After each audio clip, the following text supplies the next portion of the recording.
For centuries, the Jewish community wandered, displaced, persecuted, and yet they thrived.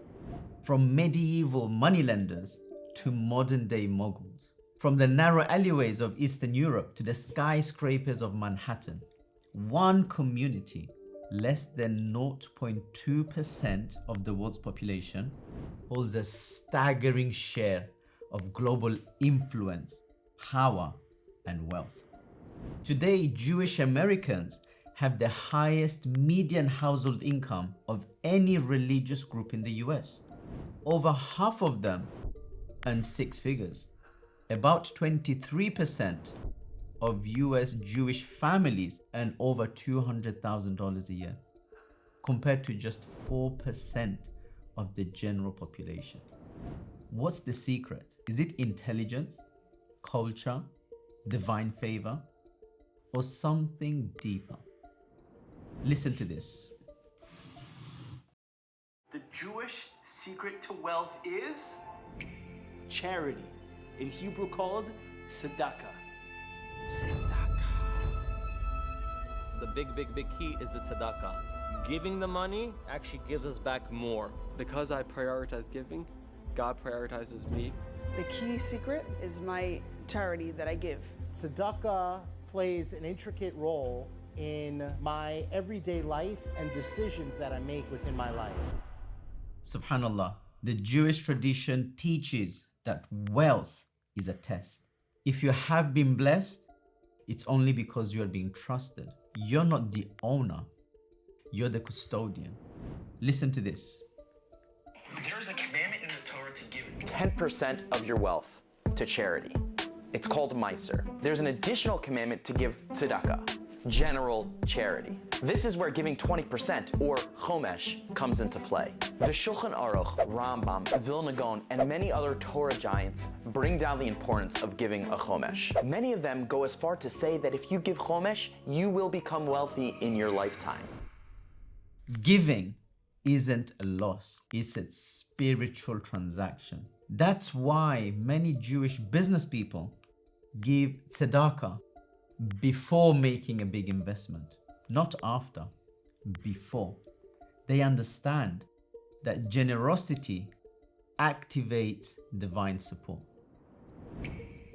It's essentially God saying to us, listen, for every dollar that I'm going to give to you in your lifetime, 90 cents of this dollar is yours to keep and to spend, and 10 cents of this dollar is yours to give away. Now, you can keep it, but if you do give it away, you're joining God in this partnership of making a better world.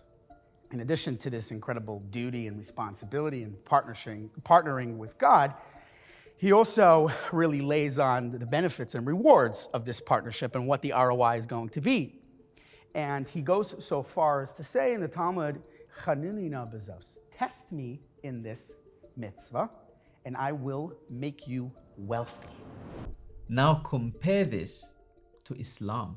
The parallels are striking. In the Qur'an, Allah subhanahu wa ta'ala says, the example of those who spend their wealth in the way of God is like a seed which grows 7 ears, and every ear has 100 grains.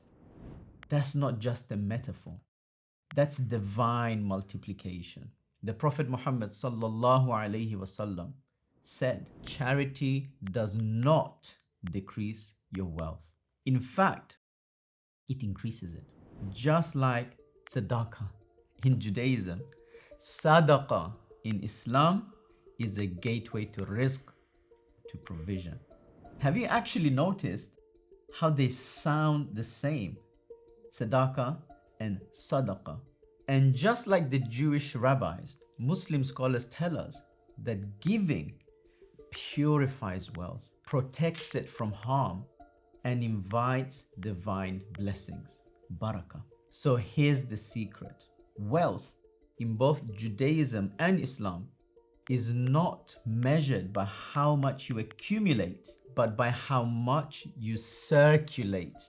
The more you give with the right intention, the more God gives you back.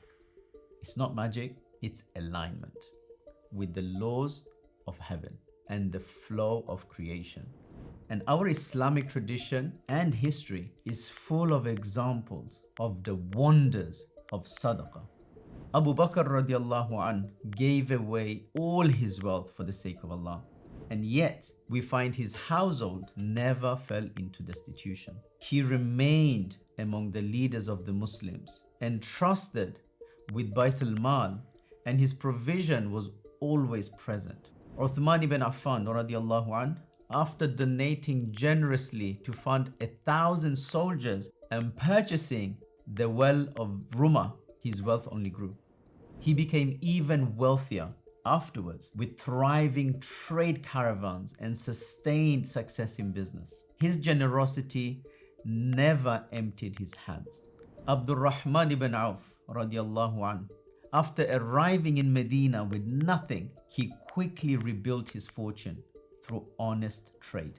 His caravan of 700 camels given in charity didn't reduce his status. He died among the 10 promised paradise and left behind vast estates that had to be divided with great care.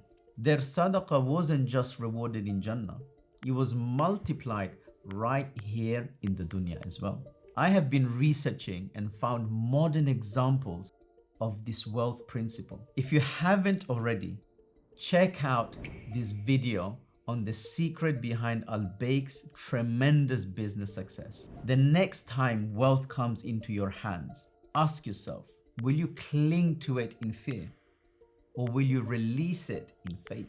Because sometimes the hand that gives is the one that unlocks the treasure.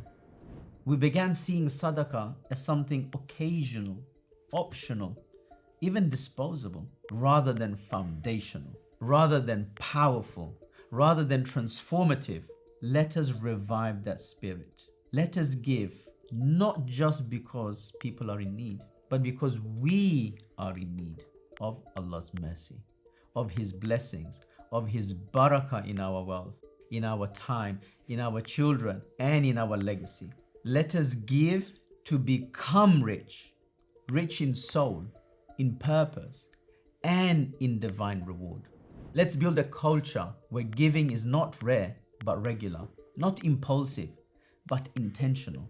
May Allah subhanahu wa ta'ala open our hearts to this truth, soften our hands to give freely, and unlock for us the gates of rizq from places we never imagined.